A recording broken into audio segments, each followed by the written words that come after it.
ओम नमो भगवते वासुदेवाय।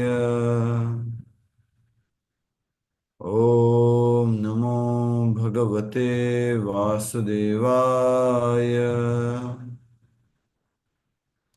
ओम नमो भगवते वासुदेवाय।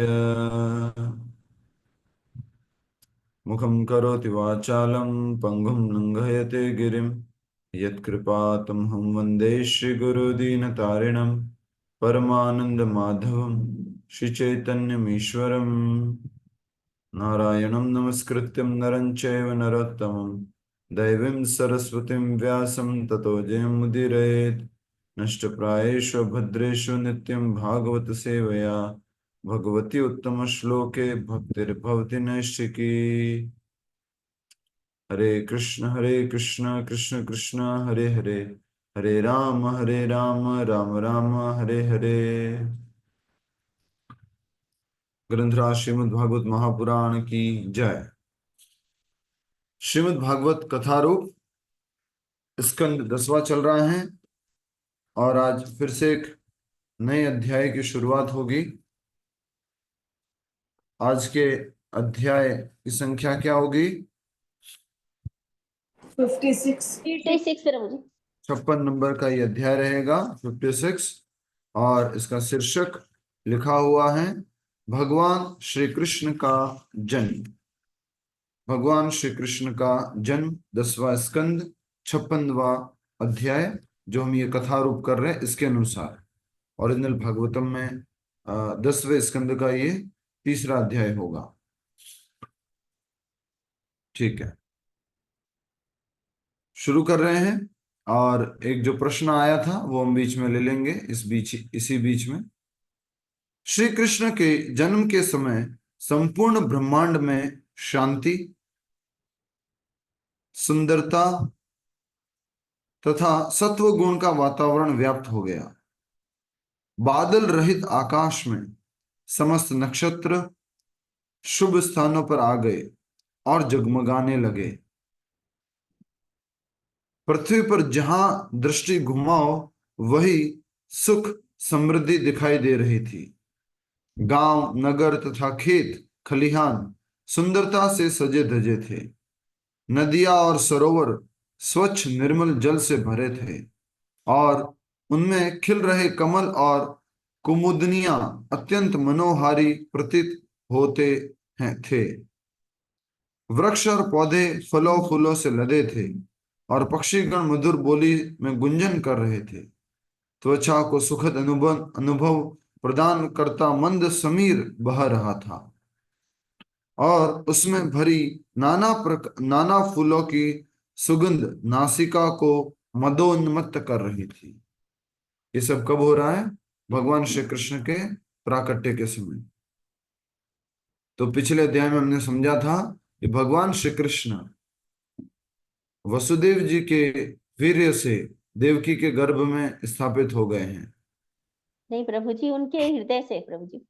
यस, उनके मन और हृदय से। सबसे पहले भगवान जो हैं वसुदेव जी के मन में या कहेंगे हम हृदय में आते हैं और फिर हृदय से देवकी के हृदय में प्रवेश करते हैं और देवकी के हृदय से देवकी माता के गर्भ में प्रवेश करते हैं। तो वहां पर जब देवी देवताओं को मालूम पड़ता है कि भगवान जो हैं देवकी के गर्भ में प्रवेश कर चुके हैं, तो अदृश्य रूप में आते वहां सारे देवी देवता और देवकी मैया का गुणगान करने लगते हैं, भगवान का गुणगान करने लगते हैं। और उस गुणगान को हमने पिछले अध्याय में पढ़ा था और आपसे निवेदन किया था कि जो ये गर्भ स्तुति है आप सब लोग उसके लिए एक एक लाइन लिख के लाएंगे, तो वो हम आज आपसे पूछेंगे। फिर हमने देखा कि जब देवता और ऋषियों ने कहा, हे माता देवकी, सौभाग्य से पूर्ण पुरुषोत्तम भगवान अपने समस्त अंशों सहित आपके गर्भ में उपस्थित हैं, इसलिए आपको कंस से भयभीत होने की आवश्यकता नहीं है। भगवान के साथ निरंतर वैर रखने के कारण अब उनका उसका अंत निश्चित है। इस प्रकार ये देवता और ऋषि बारंबार अदृश्य रूप से आकर भगवान कृष्ण की स्तुति करते और अपने अपने सौभाग्य की सराहना करते हुए अपने धाम लौट जाते। तो देवकी मैया के घर में भगवान आ चुके हैं। देवी देवता लोग जो आते हैं और भगवान श्री कृष्ण की स्तुति करते हैं, फिर अपने अपने धाम चले जाते हैं। और देवकी मैया को उन्होंने आश्वासन भी दिया कि आपको चिंता करने की आवश्यकता नहीं है। परम पुरुषोत्तम भगवान श्री कृष्ण, परम भगवान जो हैं, अपने सभी अंशों सहित आपके घर में उपस्थित हैं। और जब भगवान देवकी मैया के गर्भ में हैं, तो ब्रह्मांड की स्थिति बताई है। तो बता रहे हैं कि संपूर्ण ब्रह्मांड में क्या छा गई? शांति और सुंदरता और सत्वगुण का वातावरण। फिर बादल रहित आकाश में समस्त नक्षत्र शुभ स्थानों पर आ गए और जगमगाने लगे ऑटोमेटिकली। हाँ, ऑटोमेटिकली भगवान प्रकट होने वाले हैं, तो सारे नक्षत्र सेट हो गए हैं और जगमगाने लग गए हैं। जैसे कि बर्थ के समय हम क्या देखते हैं? कुंडली देखते हैं, और कुंडली में देखते हैं नक्षत्र, कौन सा नक्षत्र कहाँ पर है, कौन सा तारा कहाँ पर बैठा हुआ, उस आधार पर हम भविष्य बताते हैं। तो भगवान श्री कृष्ण के समय टॉप बेस्ट कुंडली तैयार ऑटोमेटिक हो गई प्रकट होने के समय।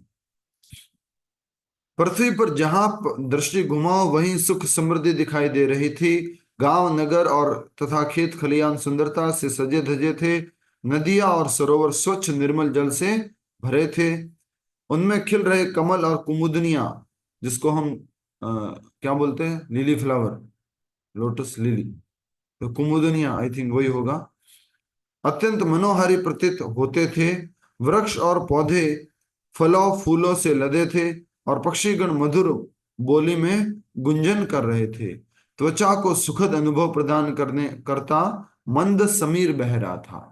जैसे कि समुद्र के पास में शांत समुद्र है और एक बहुत ही शांत लहर बह रही है, उस तरह से इस शांत समीर बह रहा था, त्वचा को सुखद अनुभव देने वाला। और पक्षीगण हो गया, और उसमें भरी नाना फूलों की सुगंध नासिका को मदोन्मत्त कर रही थी। जो हवा आ रही थी, उस हवा में साथ में क्या मिली हुई थी? सुगंध। ठीक है। कंस जैसे असुर के भय से ब्राह्मणों और ऋषियों ने अपने अनुष्ठान प्रायः बंद कर दिए थे, परंतु श्री कृष्ण के जन्म के समय यज्ञाग्नि प्रज्वलित हो उठी। ऑटोमेटिकली सारे ब्राह्मण आदि लोग क्या करने लग गए? यज्ञ अग्नि करने लग गए, यज्ञ करने लग गए। कंस के भय से बंद हो गया था, लेकिन भगवान श्री कृष्ण के गर्भ में आते ही वापस से शुरू कर दिया। इसे देखकर इन सब लोगों ने अपने चित्त में एक असीम सुख की अनुभूति की और वे अपने कर्तव्यों के निर्वाह में संलग्न हो गए। सब लोग जो है अपने अपने कर्तव्यों में लग गए, और सबके हृदय में भगवान के आने का क्या अनुभव हुआ? सुखद अनुभव। तो हम भी जब जन्माष्टमी के आसपास आ जाते हैं, तो हमारे मन में भी क्या होता है? सुखद अनुभव, कि अभी बहुत अच्छे से मनाएंगे, अब ऐसे करेंगे। चलो बचपन की ही बात बताऊं आपको, बहुत जब छोटे थे हम, तो याद आ रहा है कि गांव में दही, केला और उसमें वो पंजरी, वो डाल करके बढ़िया से बनाते थे और सबको बांटते थे। और सब चाव से उसको बढ़िया प्रसाद रूप में पाते थे। इस तरह से सब लोगों को बहुत आनंद आता था, और थोड़ा बहुत उसका चंदा इकट्ठा करते थे घर घर से। 11 रुपए, 21 रुपए, 51 रुपए, 101 रुपए, इस तरह से चंदा एकत्रित करते थे। ये तो भगवान की कृपा है कि पहले भी थोड़ा बहुत चंदा इकट्ठा करते थे। अब भगवान के मंदिर के लिए चंदा इकट्ठा करने का नौकरी मिल गया लाइफ टाइम। परमानेंट काम यही हो गया है। ठीक है। संपूर्ण आकाश में ढोल और नगाड़ों की ध्वनि सुनी जा सकती थी। स्वर्ग में किन्नर और गंधर्वगण गा रहे थे। सिद्ध और चारण गण भगवान की स्तुति कर रहे थे। आप थोड़ा सा एक पिक्चर बनाइएगा मन में, जिससे कि आप याद रख पाए कि स्वर्ग के अंदर किन्नर और गंधर्वगण गा रहे हैं, सिद्ध और चारण गण भगवान की स्तुति कर रहे हैं, विद्याधरी स्त्रियां और अप्सराएं आनंद में विभोर होकर नृत्य कर रही थी। आकाश में एकत्र हुए बादलों ने हल्के से गरज कर मधुर ध्वनि उत्पन्न की, और देवता एवं ऋषिगण प्रसन्न चित्त होकर पुष्प वर्षा करने लगे, क्योंकि समय बहुत निकट आ चुका है भगवान के प्रकट होने का। हमने राम भगवान का प्राकट्य समझा, वामन भगवान का प्राकट्य समझा, परशुराम जी का प्राकट्य समझा, नरसिंह भगवान का प्राकट्य समझा, मत्स्य अवतार का प्राकट्य समझा, हाँ, वराह भगवान का प्राकट्य समझा। लगभग बहुत महत्वपूर्ण प्राकट्य हम समझ चुके हैं। अब एक ऐसे प्राकट्य होने वाले हैं जो सभी प्राकट्यों के स्रोत है, जो अवतारी है। ऐसे सुंदर दृश्य के बीच पूर्ण पुरुषोत्तम भगवान विष्णु ने उस अंधेरी रात देवकी के गर्भ से उसी प्रकार जन्म लिया जिस प्रकार पूर्व दिशा से पूर्णिमा का चंद्रमा उगता है। कृष्ण कन्हैया लाल की जय, देवकी के लाल की जय, वसुदेव के लाला की जय। तो भगवान प्रकट हो गए हैं जिस प्रकार से पूर्व दिशा में पूर्णिमा का चंद्रमा उगता है, उस प्रकार से भगवान प्रकट हो चुके हैं देवकी के गर्भ से। लिखा हुआ है अंधेरी रात, ठीक है। चूंकि भगवान ने चंद्र वंश में जन्म लिया था, इसलिए चंद्रोदय चंद्रदेव हर्षित होकर अपने भाग्य को सराह रहे थे। यद्यपि वह कृष्ण पक्ष की अष्टमी थी, परंतु आनंदित होने के कारण चंद्रमा अपने पूरे रूप में प्रकट हो रहे थे। अरे भैया, अष्टमी के दिन पूर्णिमा का चंद्रमा दिख रहा है, ये कैसे संभव है? क्योंकि ये चंद्र वंश में प्रकट हो रहे भगवान श्री कृष्ण। राम जी कौन से वंश में है? सूर्य वंश में है। भले उनको रामचंद्र बोला जाता है, लेकिन उनका वंश है सूर्य वंश। भगवान श्री कृष्ण का वंश है चंद्र वंश। तो इस प्रकार से चंद्रमा बहुत खुश है, और अष्टमी का आधे से भी थोड़ा कम दिखने की बजाय, वो आधे जितना दिखने की बजाय वो कैसे दिख रहे हैं? पूर्ण चंद्रमा, पूर्णिमा का पूर्ण चंद्रमा अष्टमी के दिन। ये भगवान की विशेष लीला है। वसुदेव ने देखा कि उनके नवजात शिशु की 4 भुजाएं हैं, और उसने शंख चक्र गदा और पद्म धारण किया हुआ है। उनके वक्ष स्थल पर श्रीवत्स चिन्ह है। याद रखना है सभी को। सभी लोग मेरी तरफ देखिए। वसुदेव ने देखा कि उनका पुत्र, उनका शिशु प्रकट हो चुका है। कितनी भुजाओं के साथ में? 4 भुजाओं के साथ में। क्या क्या धारण किया हुआ है? शंख चक्र गदा पद्म। और सीने के ऊपर किसका, वक्ष स्थल पर किसका चिन्ह है? श्रीवत्स का चिन्ह है। और उन्होंने अपने कंठ में कौस्तुभ मणि पहना है, ऑलरेडी डेकोरेटेड है, हर बार पहन के निकले। पीतांबर में लिपटे काले बादल के समान श्यामल कांति वाले भगवान के केश घुंघराले थे। छोटे बालक के केस होते ही नहीं, जो पैदा होता है बालक, थोड़ा सा कुछ 1-2 बार 4 बार, बहुत थोड़ा थोड़ा कुछ होता है, राइट। लेकिन यहाँ भगवान आराम से घुंघराले एकदम, ऐसा लगता है कि गर्भ के अंदर ही ब्यूटी पार्लर था, वहीं पे सब सेटअप करा के बाहर निकले। तो घुंघराले बाल है, और मुकुट एवं वैदूर्य मणियों वाले चमकाते कुंडल, मुकुट भी है और कानों में कुंडल भी है, पहने वह शिशु अत्यंत अद्भुत दिख रहा था। इस प्रकार श्री कृष्ण सर्वप्रथम भगवान विष्णु के रूप में प्रकट हुए और अपनी अंग कांति से संपूर्ण कक्ष को प्रकाशित कर दिया। दर्शन कराइए, ये देख सकते हैं। सर्वप्रथम भगवान कैसे प्रकट हुए? चतुर्भुज रूप में, शंख चक्र गदा पद्म, सिर पे किरीट, कानों में कुंडल, गले में कौस्तुभ मणि, वक्ष स्थल पर श्री वत्स का चिन्ह, पीताम्बरी में लिपटे हुए श्यामल वर्ण के भगवान श्री कृष्ण प्रकट हो गए हैं। वसुदेव जी ने ये सब देखा, और उससे क्या हो रहा है?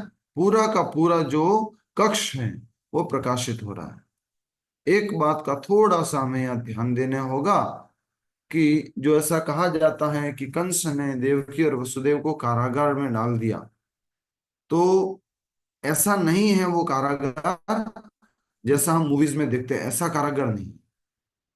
समझ रहे हैं आप? सुविधाओं से युक्त है, और फैसिलिटी है प्रॉपर अंदर, अच्छा फैसिलिटी है।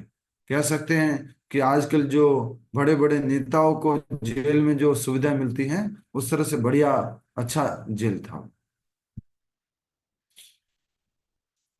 ठीक है, आगे बढ़ते हैं। वसुदेव विस्मित भी थे और आनंदित भी। अपने पुत्र के जन्मोत्सव को मनाने के लिए उन्होंने मन ही मन 10,000 गावे गौवें ब्राह्मणों को दान स्वरूप में दे दी। बोलो गौ माता की जय। 10,000 गौ माता मन ही मन क्यों दान किया? भावना साहू जी, मन ही मन क्यों दान किया?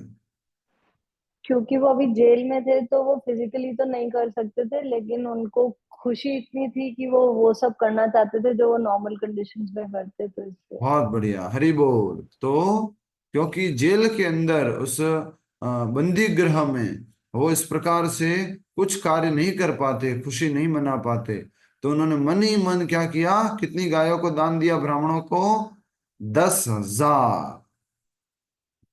स्वयं पूर्ण पुरुषोत्तम भगवान को अपने पुत्र रूप में देखकर वसुदेव कंस के भय से मुक्त हो गए। और भगवान किस रूप में आए हैं? चतुर्भुज रूप में। इसलिए वसुदेव को पूरी तरह से शांति हो चुकी है। क्यों शांति हो गई है? डर क्यों नहीं लग रहा वसुदेव जी को? बोलो। उन्हें विश्वास हो गया ना कि भगवान हमारी रक्षा करने आ गए हैं। भगवान चतुर्भुज क्योंकि में आए। ओके ओके ओके, अभी स्वयं भगवान भगवान रूप में ही आए हुए, शंख चक्र गदा पद्म धारण किया। अब उनको सोचने की जरूरत नहीं है कि ये भगवान है कि नहीं है। अभी किस रूप में प्रकट हुए? सबसे पहले भगवान रूप में ही प्रकट हुए हैं। इस कारण से वसुदेव जी सोच रहे हैं कि मुझे कंस का भय नहीं है। अपनी अंजुलि जोड़कर उन्होंने भगवान को प्रणाम किया और प्रार्थना करने लगे। वसुदेव जी और देवकी माता दोनों क्या कर रहे हैं? प्रार्थना कर रहे हैं। कोई अपने बेटे से प्रार्थना करेगा कि पैदा होते? तो भगवान का जन्म दिव्य है, भगवान का कर्म दिव्य है। इसलिए यहाँ पर देख रहे हैं कि वसुदेव जी और देवकी माता भगवान को प्रणाम करके उनसे प्रार्थना कर रहे हैं।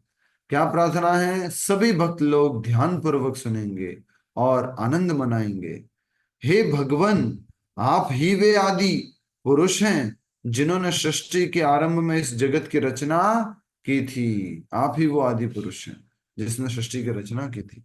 यद्यपि ऐसा प्रतीत होता है कि अब आपने स्वयं इस जगत में प्रवेश किया है, परंतु यह वास्तविकता नहीं है। वास्तव में आप सर्वव्यापी हैं। यद्यपि आप इंद्रियों की पहुंच से परे हैं, परंतु कृपावश आप हमारे समक्ष प्रकट हुए हैं। आप आदि पुरुष हैं, आपसे ही सब कुछ प्रकट होता है। आप इंद्रियों से परे हैं, लेकिन आप हमारे ऊपर कृपा करने के लिए आप हमारे समक्ष प्रकट हुए हैं। महाविष्णु के रूप में कारण सागर में शयन करते समय आपके श्वास से असंख्य ब्रह्मांडों की उत्पत्ति होती है। बोलो हरि हरि। स्वाति जी क्लास में है तो बोलिए हरि हरि। फिर बताइए 3 प्रकार के विष्णु कौन है? यस, अरे स्वाति जी। हरे कृष्णा।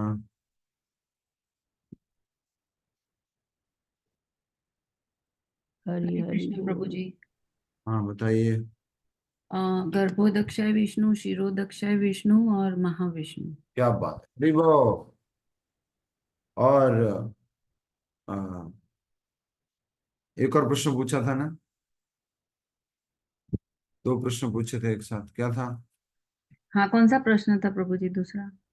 हाँ, दूसरा प्रश्न था, दूसरा क्या प्रश्न था? सिर्फ हरी हरी बोलना था अच्छा, हरी हरी प्रश्न में। बोलना अच्छा, हाँ, था। हरी हरी। ठीक है, ओके। देखो कितनी मेमोरी लॉस है भैया, सब शॉर्ट टर्म मेमोरी लॉस। ठीक है। तो सबसे पहले जो विष्णु है वो कौन है? महाविष्णु या कारणोदक्ष विष्णु। और उनके यहाँ पर लिखा हुआ है कि श्वास लेने मात्र से सारे, तो श्वास लेने से सारे के सारे ब्रह्मांड उनके अंदर चले जाते हैं। और श्वास छोड़ने से सारे ब्रह्मांड प्रकट होते हैं। ठीक है।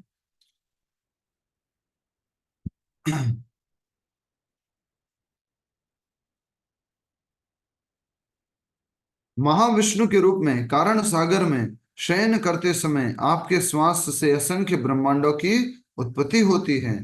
तत्पश्चात आप गर्भोदक्षाई विष्णु के रूप में प्रत्येक ब्रह्मांड में प्रवेश करते हैं और तब आप शिरोदक्षाई विष्णु का रूप लेकर के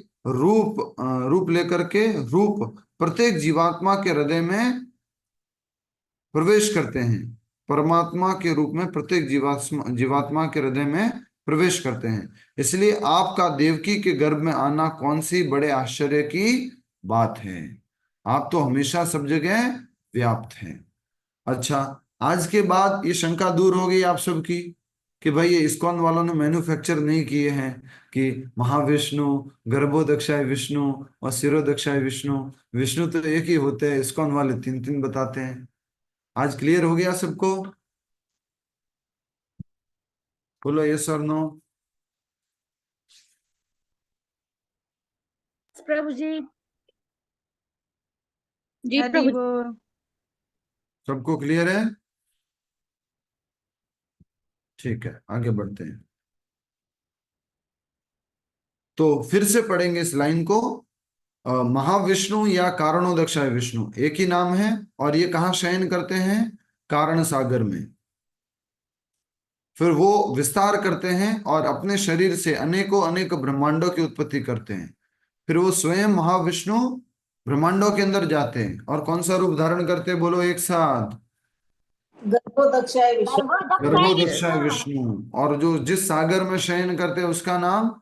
क्षीरोदय। हाँ, प्रश्न तो सुनना करो पहले। गर्भोदक सागर। गर्भोदक सागर, गर्भोदक सागर। और फिर वो जो है विस्तार करके हर एक जीव के अंदर परमात्मा रूप में प्रवेश करते हैं। और वो कौन सा रूप है? क्षीरोदक्षाय विष्णु। और वो इस भौतिक जगत में क्षीर सागर में भी स्थित है, इसलिए उनको क्षीरोदक्षाय विष्णु कहते हैं। ठीक है, किसी को कुछ समझ में नहीं आया तो पूछ लीजिएगा। अभी हम आगे बढ़ते हैं। प्रभु जी, गर्भोदक्षाय विष्णु कहाँ रहते हैं?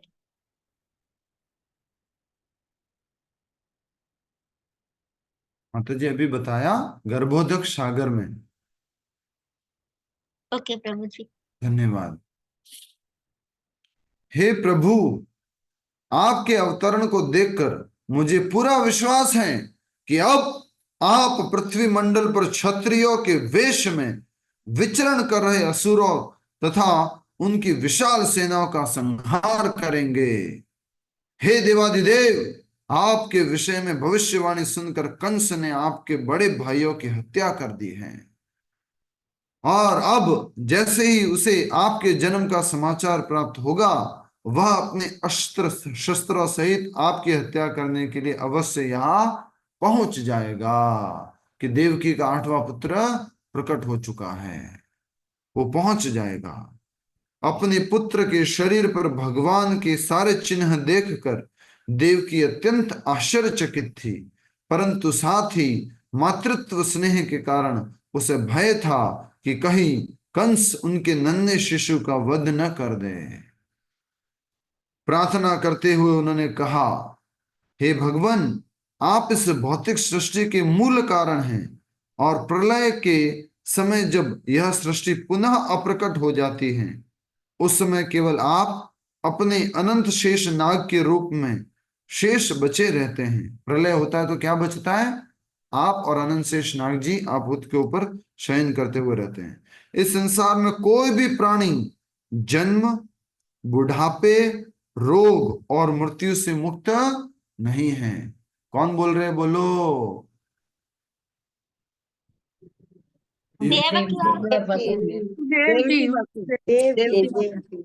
और वसुदेव। हाँ, और इन्हीं के बेटे कौन होने वाले हैं? भगवान श्री कृष्ण।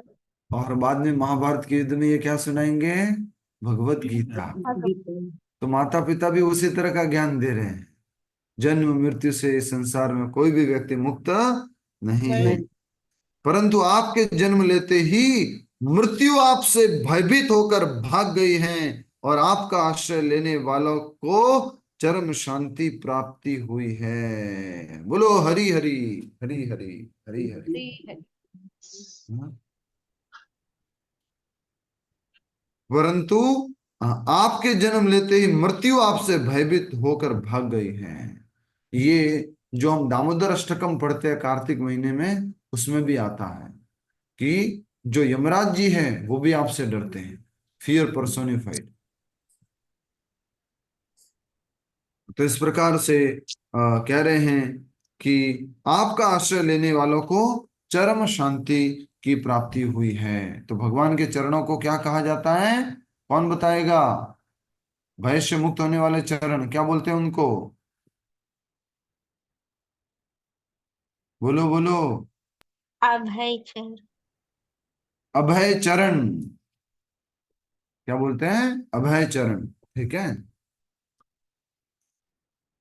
हे प्रभु, आप अपने भक्तों के भय को हरने वाले हैं, इसलिए आपसे मेरी यही याचना है कि आप कंस के भय से हमारी रक्षा करें।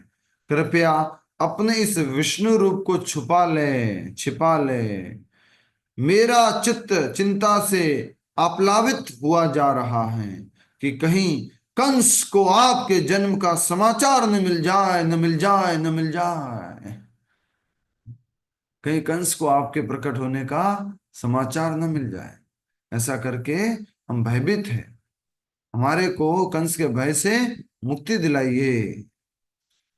देवकी जानती थी भगवान विष्णु कंस से लाखों गुना अधिक शक्तिशाली है, परंतु स्नेहवश उन्हें भय था कि कहीं कंस उनके पुत्र की हत्या न कर दे।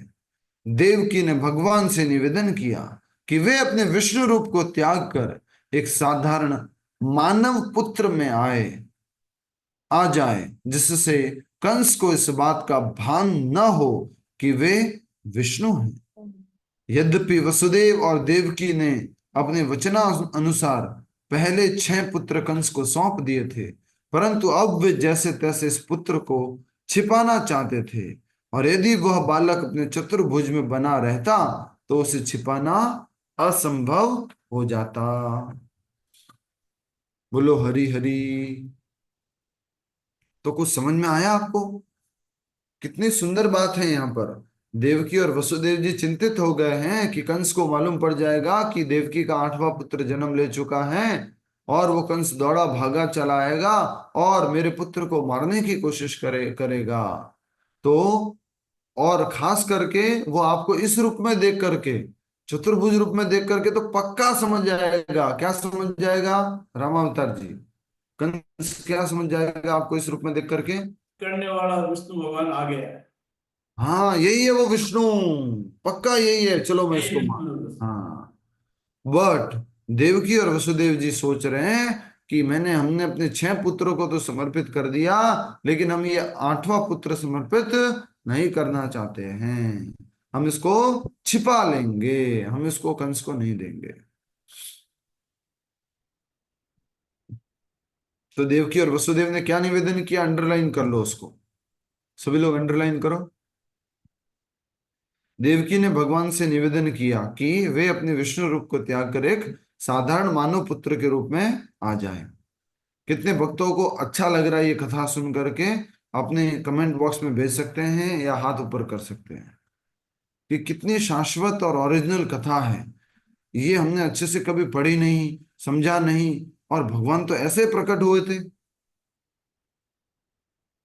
तो इस प्रकार से भगवान का प्राकट्य हुआ है। बहुत बढ़िया, आगे बढ़ते हैं। हरि बोल हरि बोल हरि बोल। धन्यवाद, बहुत अच्छा। फिर से पढ़ता हूं। देवकी ने भगवान से निवेदन किया कि वे अपने विष्णु रूप को त्याग कर एक साधारण मानव पुत्र में आ जाए, जिससे कंस को इस बात का भान न हो कि वे विष्णु हैं। यद्यपि वसुदेव और देवकी ने अपने वचनानुसार पहले 6 पुत्र कंस को सौंप दिए थे, परंतु अब वे जैसे तैसे इस पुत्र को छिपाना चाहते थे, और यदि वह बालक अपने चतुर्भुज रूप में ही बना रहता तो उसे छिपाना असंभव हो जाता। आगे बढ़ते हैं।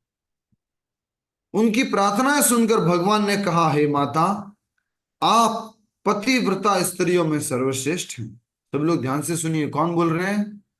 पैदा हुआ बालक बोल रहे हैं। स्माइल भगवान प्लीज। बोल रहे हैं, भगवान बोल पैदा हुआ बालक बोल रहा है, छोटा बालक। चतुर्भुज रूप में आए हैं तो ठाकुर है, केशव है बोल रहे हैं। आपका बालक क्या बोला था पैदा होते ही? रोता है रोता है रोता है। ये ठाकुर बोल रहे हैं, क्या बोल रहे हैं सुनिए। हे माता, आप पवित्र पतिव्रता स्त्रियों में सर्वश्रेष्ठ हैं। स्वयं भुव मनवंतर में आपने प्रश्नि के नाम से तथा पिताजी वसुदेव ने ब्रह्मा पुत्र प्रजापति सूतपा के नाम से जन्म लिया था। जब ब्रह्मा जी ने आप दोनों से संतानोत्पत्ति करके सृष्टि बढ़ाने के लिए कहा तो सर्वप्रथम आपने घोर तपस्या करके अपनी इंद्रियों को नियंत्रित किया। आप दोनों ने वर्षा, आंधी, तूफान, प्रचंड गर्मी और बर्फीली ठंड को सहन किया। अपने शरीर के भीतर विचरण कर रही वायु को प्राणायाम द्वारा नियंत्रित करते हुए आपने केवल वृक्षों से गिरी पत्तियों को खाकर अपना जीवन निर्वाह किया। आपका लक्ष्य मेरे दर्शन करके मुझसे वरदान प्राप्त करना था और इसलिए आपने 12,000 वर्षों तक मेरा ध्यान करते हुए अपने मन को समस्त कलमश से मुक्त कर दिया। कौन बोल रहे हैं? सुमन। भगवान बोल रहे हैं। भगवान बोल रहे हैं, भगवान बोल रहे हैं। चतुर्भुज रूप में बोल रहे हैं। बहुत ही सुंदर बात है, बहुत ही सुंदर। तो याद रखना आज के बाद कि भगवान जब कृष्ण रूप में प्रकट हुए थे उससे पहले 2 रूप में ऑलरेडी प्रकट हो चुके थे, और वो भी किससे? देवकी और वसुदेव से ही उनके दूसरे जन्मों में। तो सबसे पहले जन्म में वो किस रूप में प्रकट हुए? प्रश्नि गर्भा। भगवान का नाम हुआ प्रश्नि गर्भा। माता का नाम क्या था? प्रश्नि। पिता का नाम क्या था? सुतपा। सुतपा। तो वसुदेव जी सुतपा थे और देवकी मैया जो है वो प्रश्नि थी। इस प्रकार भगवान का नाम हुआ प्रश्नि गर्भ। और इस तरह से भगवान प्रकट हुए जब उन्होंने 12,000 वर्षों तक ठंडी, गर्मी, प्रचंड वायु, बर्फीली हवाएं सब कुछ सहन करके, प्राण वायु को एकत्रित नियंत्रित करके, वृक्ष की पत्तियों को, गिरी हुई पत्तियों को खा करके उन्होंने तपस्या की। तब भगवान ने जो है उनको दर्शन दिया था। नेक्स्ट। हे निष्पाप माता, आपकी भक्ति से अत्यंत प्रसन्न होकर मैं इसी रूप में आपके सम्मुख प्रकट हुआ और मन चाहा वरदान मांगने के लिए कहा। आपकी इच्छा बिल्कुल मेरे जैसा पुत्र प्राप्त करने की थी। तो पहले भगवान प्रश्नि गर्भ, प्रश्नि और सुतपा को भी किस रूप में प्रकट हुए थे? बोलो बोलो। हरे कृष्ण प्रभु जी, चतुर्भुज रूप में।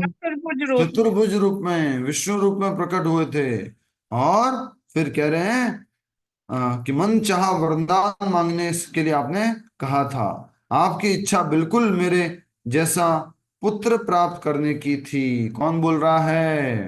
भगवान स्वयं बोल रहे हैं। आपकी इच्छा कैसे थी? क्योंकि इन्होंने 12,000 वर्षों तक तप मेरे किया था। जैसे पुत्र प्राप्त करने की। मेरे जैसा पुत्र प्राप्त करने की इच्छा थी, इसलिए आपने आपने चाहा था कि आपने ऐसी इच्छा की थी, इसलिए मैं प्रकट हुआ था। आप दोनों पति पत्नी निसंतान थे और आपका मन काम इच्छाओं से आकर्षित होने लगा। मेरी अंतरंगा शक्ति के प्रभाव में आपने इस संसार से मुक्त होने के स्थान पर मेरे जैसे पुत्र की कामना की। मैं जब प्रकट हुआ तो आपने क्या बोला कि मुझे और कुछ नहीं चाहिए, हमें मुक्ति भी नहीं चाहिए, हमें आपके जैसा पुत्र चाहिए, आपके जैसा पुत्र चाहिए। आपको इच्छित वर प्रदान करके मैं वहां से अदृश्य हो गया और फिर मुझ जैसा पुत्र प्राप्त करने के लिए आप दोनों संभोग में रत हुए। चूंकि मुझे, देखिए जो शब्द उपयोग किए गए हैं, जो बातें बताई गई हैं, ये बहुत शुद्ध बातें हैं। एक बेटा अपने माँ बाप से बोल रहा है। अभी जो है इन क्रियाकलापों को हमने बहुत ही घिन्न दृष्टि से, तुच्छ दृष्टिकोण का कर लिया है, क्योंकि वो हम किसके लिए करते हैं? अपने भोग के लिए करते हैं। पहले ये भोग किस लिए होता था? संतानोत्पत्ति के लिए। इसलिए सीधा सीधा भगवान बोल रहे हैं कि फिर मुझे जैसा पुत्र प्राप्त करने के लिए आप दोनों संभोग में रत हुए। चूंकि मुझे इस सृष्टि में अपने जैसा अन्य कोई नहीं मिला, इसलिए मैं त्रेता युग में स्वयं तुम्हारा पुत्र बनकर प्रकट हुआ, और उस समय मेरा नाम हुआ प्रश्नि गर्भ। भगवान प्रश्नि गर्भ के रूप में प्रकट हुए। ये भगवान का एक रूप है, भगवान का एक विस्तार है। ठीक है, ये कौन सा युग था? त्रेता युग। आगे बढ़िए। अगले युग में मैं पुनः आपके पुत्र के रूप में प्रकट हुआ। उस युग में मैं आप अदिति और कश्यप बने। उस युग में आप अदिति और कश्यप बने। अदिति कौन हो गई? प्रश्नी हो गई। कश्यप की पत्नी। कृष्णी या देवकी। और कश्यप कौन बने? सुतपा या वसुदेव। वासुदेव मत बोलना, वासुदेव कृष्ण का नाम है, वसुदेव पिता का नाम है। उस युग में आप अदिति और कश्यप बने। दर्शन कर पा रहे हैं पीछे? हरि बोल। अदिति कश्यप पीछे हैं। आज भगवान ने ऐसी ऑटोमेटिक लीला की। ऊपर कुछ लाइट सिस्टम वगैरह कुछ ठीक हो रहा था, और यहाँ पे आके बिठा दिया अपने सामने। ठीक है,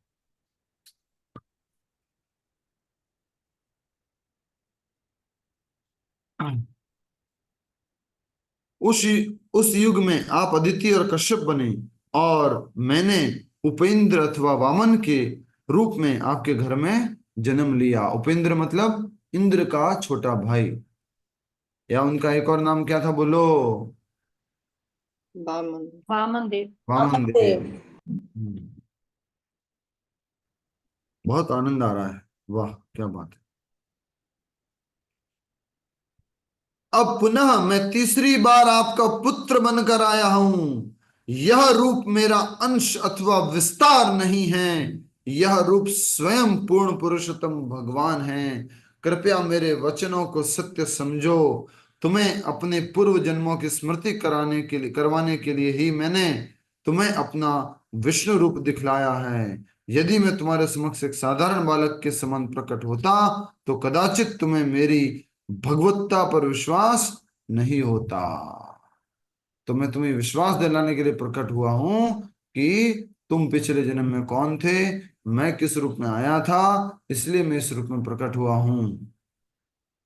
याद रहेगा सबको? बोलो मेरे माता जी, बोलो मेरे प्रभु जी। क्या बोलना है? कि भगवान सबसे पहले प्रश्नी गर्भ के रूप में प्रकट हुए। प्रश्नी माता थी, और पिता जो थे वो सूतप थे। और अगले जन्म में भगवान अदिति और कश्यप के पुत्र के रूप में जन्म हुए। उनका नाम हुआ उपेंद्र या वामन। और अभी इस द्वापर युग में भगवान प्रकट हुए हैं परम पुरुषोत्तम भगवान श्री कृष्ण के रूप में। लेकिन अभी वो दर्शन किस रूप में दे रहे हैं? रूप में, चतुर्भुज रूप में। चतुर्भुज रूप में। ध्यान से सुनना, अभी जो मैं बोलने जा रहा हूँ, ध्यान से सुनना जो बोलने जा रहा हूँ। अभी अभी समझ में आया, मुझे पहले नहीं आया था, अभी समझ में आया पढ़ने के बाद। आपको भले पहले से मालूम होगा। यहां पर लिखा है, यह रूप मेरा अंश अथवा विस्तार नहीं है, यह रूप स्वयं पूर्ण पुरुषोत्तम भगवान है। ये रूप कौन सा है? कृष्ण रूप। वो छोटा सा बालक के रूप में आने वाले हैं ना, वो रूप। समझ में आ रहा है? कृपया मेरे वचनों को सत्य समझो। तुम्हें अपने पूर्व जन्मों की स्मृति करवाने के लिए ही मैंने तुम्हें अपना विष्णु रूप दिखाया है। मैंने अपना विष्णु रूप दिखाया है, मतलब मैंने मतलब किसने? मैंने मतलब भगवान किसने? कृष्ण ने। भगवान ने। कृष्ण भगवान। अभी अभी जस्ट अभी भगवान अभी कृष्ण। जस्ट अभी अभी भगवान के चरणों में बैठे हुए ये रियलाइज्ड हुआ मुझे। आप में से बहुत सारे भक्त जानते होंगे, लेकिन मुझे अभी वापस रियलाइज्ड हुआ इस तरह से। भगवान तो जो उन्होंने वर मांगा था कि आप जैसा पुत्र चाहिए, अब वो आप जैसा पुत्र आ गया है। ओरिजिनल कृष्ण अब प्रकट हो गए। प्रश्नी गर्भ के रूप में आए थे या वामन के रूप में आए थे, लेकिन वो भगवान का एक रूप था, भगवान का एक विस्तार था। भगवान का ओरिजिनल रूप कौन सा है? कृष्ण रूप, द्विभुज मुरलीधर श्याम सुंदर रूप, माखन चुरैया, बंसी बजैया, व्रज में घुमैया, गैया चरैया। हाँ, वो है भगवान का रूप। बजैया।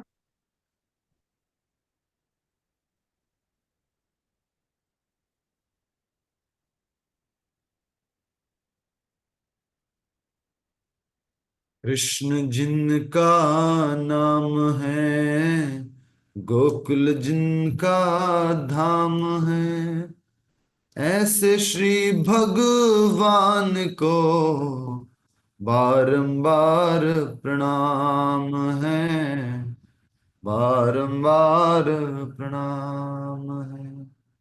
नंद जी बाबैया हैं, नंद जी पिताजी हैं, यशोदा माता है, ऐसे श्री भगवान को बारंबार प्रणाम। समझ में आ गया आप सबको? आज के बाद अब गलती मत करना। एक माता जी बोल रहे हैं अभी क्लास के अंदर, अभी यहाँ पर बारिश हो रही है, जहां पर भी है वो वहां से कह रहे हैं कि अभी बारिश हो रही है। और भगवान श्री कृष्ण जब प्रकट हुए थे तो बारिश हो रही थी, सूरत में बारिश हो रही है। हरी हरी, क्या बात। तो मुझे आज की क्लास सूरत से लेनी चाहिए थी, ये मतलब है। ओके, फिर से एक बार समझिए। भगवान देवकी और वसुदेव के गर्भ से प्रकट हुए और चतुर्भुज रूप में प्रकट हुए। मैंने गलत बोला, देवकी और वसुदेव के गर्भ से, देवकी से प्रकट हुए और चतुर्भुज रूप में प्रकट हुए, शंख चक्र गदा पद्म धारण किए हुए। और वसुदेव जी ने उनको बहुत सुंदर प्रार्थना की कि आप महाविष्णु हैं, आप गर्भोदक्षाय विष्णु हैं, आप क्षीरोदक्षाय विष्णु हैं, आप सबके हृदय में परमात्मा रूप में हैं, आप प्रकट हुए, इसमें कोई आश्चर्य की बात नहीं है क्योंकि आप सर्वत्र व्याप्त हैं। फिर कहा कि मुझे विश्वास है कि अब पृथ्वी मंडल पर जितने भी असुर लोग हैं उनका आप संहार कर देंगे। फिर कहा कि कंस की जो भविष्यवाणी थी उसे सुनकर कंस ने आपके भाइयों की हत्या कर दी है, और अब आपका जब समाचार सुनेगा कंस तो अपने अस्त्र शस्त्र से वहां पहुंच जाएगा। तो अपने पुत्र के रूप में, पुत्र के शरीर पर भगवान के सारे चिन्ह देखकर देवकी अत्यंत आश्चर्यचकित थी। तो देवकी भी फिर प्रार्थना करने लगती है, हे प्रभु, आप अपने भक्तों का भय हरने वाले हैं। इसलिए आपसे मेरी यही याचना है कि आप कंस के भय से हमारी रक्षा करें, और आप ये रूप क्या करें, आप अपने इस विष्णु रूप को छुपा लें। मेरा मेरा चित्त चिंता से आप प्लावित हुआ है, कहीं कंस को आपके जन्म का समाचार न मिल जाए। इस तरह से बात हुई और भगवान ने फिर क्या कहा? भगवान ने बताया पहले श्लोक में कि मैं स्वयं भू मनवंतर के समय तुमने जब तपस्या की थी 12,000 वर्षों तक, तो मैं तुम्हारे पुत्र के रूप में जन्म हुआ था, प्रश्नी गर्भ के रूप में। तुम प्रश्नी थी और पिताजी सुतपा थे। फिर अगली लीला में मैंने वामन के रूप में, उपेंद्र के रूप में अपनी लीला की थी, और आप जो थे वो अदिति और कश्यप थे। इस प्रकार से बताया। और अब पढ़ रहे हैं, इन बातों को अच्छे से एक बार फिर से समझिए और अंडरलाइन कर लेना। अगले युग में मैं पुनः आपके पुत्र के रूप में प्रकट हुआ। उस युग में आप अदिति और कश्यप बने और मैंने उपेंद्र अथवा वामन के रूप में आपके घर में जन्म लिया। अब पुनः मैं तीसरी बार आपका पुत्र बनकर आया हूं। यह रूप मेरा अंश अथवा विस्तार नहीं है, यह रूप स्वयं पूर्ण पुरुषोत्तम भगवान है। कृपया मेरे वचनों को सत्य समझो। तुम्हें अपने पूर्व जन्मों की स्मृति करवाने के लिए ही मैंने तुम्हें अपना विष्णु रूप दिखलाया है। किसने अपना विष्णु रूप दिखाया है? कृष्ण ने। यदि मैं तुम्हारे समक्ष एक साधारण बालक के समान प्रकट होता तो कदाचित तुम्हें मेरी भगवत्ता पर विश्वास नहीं होता। आगे बढ़िए। आप दोनों पति पत्नी निरंतर अपने पुत्र रूप में मेरा चिंतन करो, परंतु साथ ही स्मरण रखो कि मैं ही पूर्ण पुरुषोत्तम भगवान हूं। मेरा सतत चिंतन करने से तुम अपने जीवन के अंत में वैकुंठ लौटकर अपनी भक्ति की पराकाष्ठा प्राप्त करोगे। बोलो हरि हरि।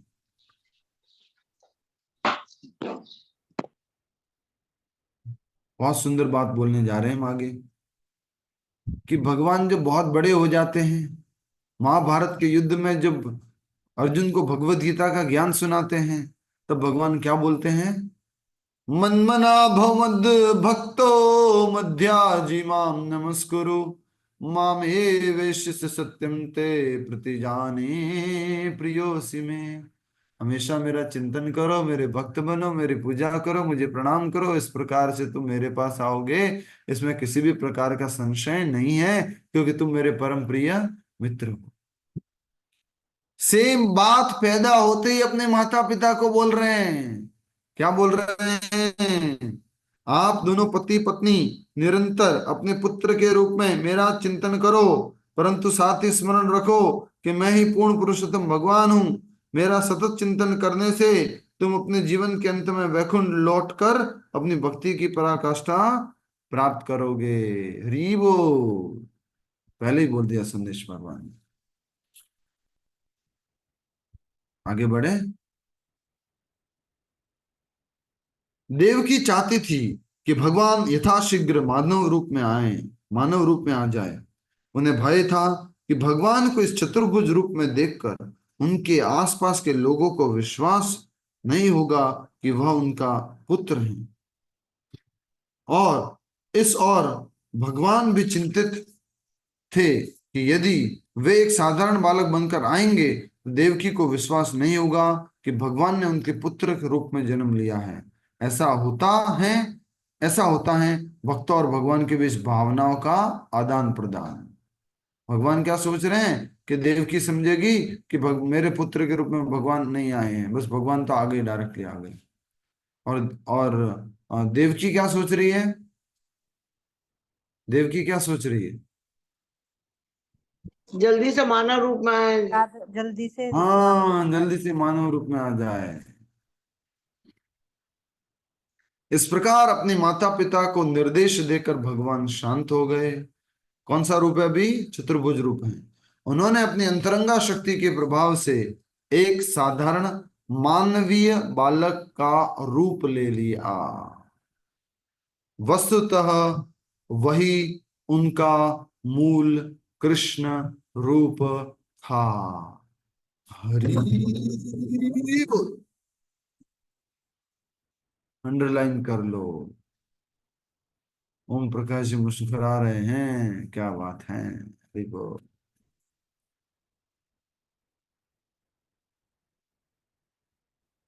जो भगवान ने चतुर्भुज रूप से एक सामान्य मानव रूप बालक का रूप लिया, वो कोई सामान्य दूसरा तीसरा चौथा पांचवा बालक नहीं था। वो कौन थे?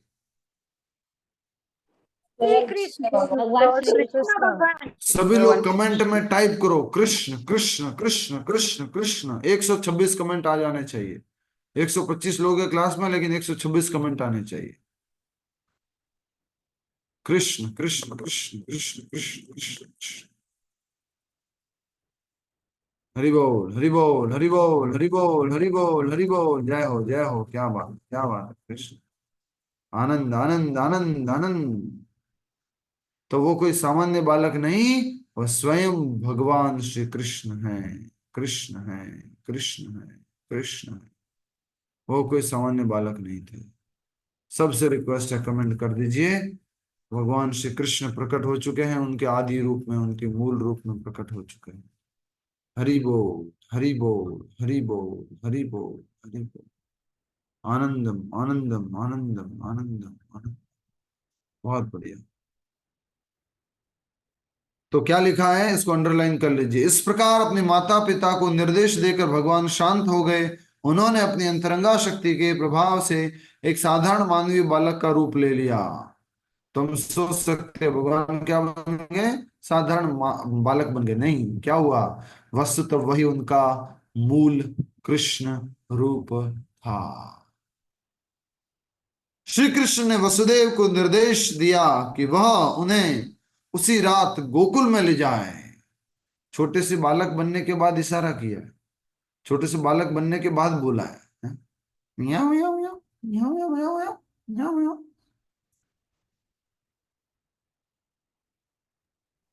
ऐसे नहीं, उन्होंने पूरा बोल दिया कि हे पिताश्री, मुझे जो है आप इसी रात गोकुल में ले जाएं और यशोदा के नवजात कन्या से बदल लें, मुझे यशोदा की नवजात कन्या के साथ में एक्सचेंज कर लें। उसी रात भगवान की आध्यात्मिक शक्ति योग माया ने भी नंद महाराज की पत्नी यशोदा के गर्भ में जन्म लिया था। उसी रात भगवान की आध्यात्मिक शक्ति योग माया ने, ब्रह्मा जी ने कहा था ना कि भगवान ने ये संदेश दिया है कि भगवान इस प्रकार से प्रकट होने वाले हैं, तो इस प्रकार से योग माया ने भी वहां प्रकट जन्म ले लिया है यशोदा के गर्भ से। उस समय योग माया के प्रभाव से कारागार के सारे पहरेदार गहरी नींद में सो गए। थोड़ा सा गहरी नींद मतलब समझ गए ना, समझ गए सब लोग?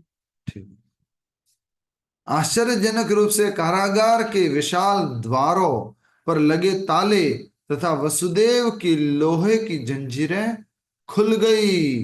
वर्षा ऋतु का समय था, आकाश में बिजली चमक रही थी और मूसलाधार वर्षा हो रही थी। वसुदेव तथा उनके अलौकिक पुत्र की रक्षा करने के लिए अनंत शेष ने उनके ऊपर अपने फनों को फैला दिया। पीछे कौन आ गए? अनंत शेष जी। क्या दर्शन है! हरि बोल हरि बोल हरि बोल। महल से प्रकट होते ही बाहर निकल ही रहे हैं, सारे पहरेदार गहरी निद्रा में चले गए हैं, सारे ताले दरवाजे खुल चुके हैं। वसुदेव जी भगवान श्री कृष्ण को लेकर के चल दिए हैं। उन्होंने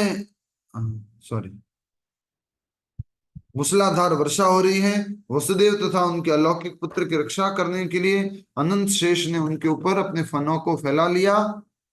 वर्षा के कारण यमुना उफन रही थी, परंतु जिस प्रकार त्रेता युग के समय भगवान राम को लंका जाने का मार्ग दिया था, यमुना ने भी उसी प्रकार वसुदेव को जाने का मार्ग दिया। समुद्र ने मार्ग दिया था। इस मार्ग देने का मतलब क्या है? वो तो ब्रिज बना दिया था। मार्ग देने का मतलब है कि समुद्र जो है बार बार बड़ा होकर के उस पुल के ऊपर नहीं आ रहा था। जो ब्रिज बना दिया था उसके लेफ्ट एंड राइट में ऐसे ही रह रहा था। तो यमुना मैया कैसी हो गई है? बीच में से खाली, बीच में से खाली रास्ता एकदम। यमुना मैया ने उनको मार्ग दे दिया। नंद महाराज के घर पहुंचकर वसुदेव ने देखा कि घर के सारे सदस्य प्रगाढ़ निद्रा में थे। उन्होंने सहजता से यशोदा के बिस्तर पर अपने पुत्र को रखा और उसकी पुत्री को उठा लिया, जो स्वयं योग माया की विस्तार थी। यह अदला बदली करके वे तुरंत कंस के कारागृह में लौट आए। उस कन्या को देवकी के बिस्तर पर लेटा देखकर उन्होंने अपने पैरों में फिर से बेड़िया कस ली। उस कन्या को देवकी के बिस्तर पर लेटा देखकर नहीं, लेटा कर, ये देख सकते हैं। कृष्ण को तो ले चले गए थे और यहाँ पर कौन? ये यशोदा मैया, शायद यशोदा मैया से एक्सचेंज कर रहे अभी। यशोदा मैया श्रृंगार किए हुए ना, ये यशोदा मैया है। तो ये कृष्ण को तो रख दिया और छोटे से बालिका को वो लेके चले गए। फिर आकर के देवकी के बिस्तर पर उसको लेटा दिया और अपने पैरों में फिर से बेड़िया कस ली। प्रसव पीड़ा से बुरी तरह थकी यशोदा गहरी निंदा में सोई हुई थी और उसे इस बात तक का आभास नहीं था कि उसने संतान को जन्म दिया है। पुत्र को जन्म दिया है या पुत्री को जन्म दिया है मालूम ही नहीं। ये भी भगवान की माया है। वसुदेव भली भांति जानते थे कि समाचार मिलते ही कंस उस कन्या का वध करने का प्रयास करेगा। नंद महाराज और वसुदेव घनिष्ठ मित्र थे, परंतु उन्होंने विचार किया कि अपने पुत्र की रक्षा के लिए उन्हें अपने मित्र की पुत्री की हत्या के अतिरिक्त अन्य कोई उपाय नहीं दिखाई नहीं दिया। श्री विश्वनाथ चक्रवर्ती ठाकुर लिखते हैं, किसी दूसरे के पुत्र की बलि देकर अपने पुत्र की रक्षा में उस व्यक्ति को किसी दूसरे के पुत्र की बलि देकर अपने पुत्र की रक्षा में उस व्यक्ति को दोष नहीं होता।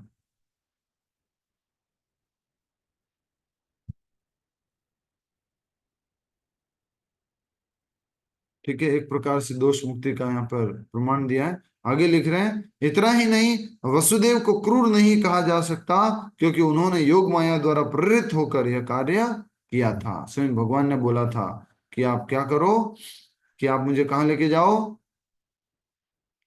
उन्हें उसी रात गोकुल में ले जाए और यशोदा के नवजात कन्या से बदल ले। उसी रात भगवान की आध्यात्मिक शक्ति योग माया ने भी नंद महाराज की पत्नी यशोदा के गर्भ से जन्म लिया था। तो भगवान प्रकट हुए, विश्वनाथ चक्रवर्ती ठाकुर ने इसको सत्यापित किया कि किस प्रकार से अपने दोस्त की पुत्र या पुत्री की बलिदान से अगर अपना पुत्र बच सकता है तो उनको बचा दिया।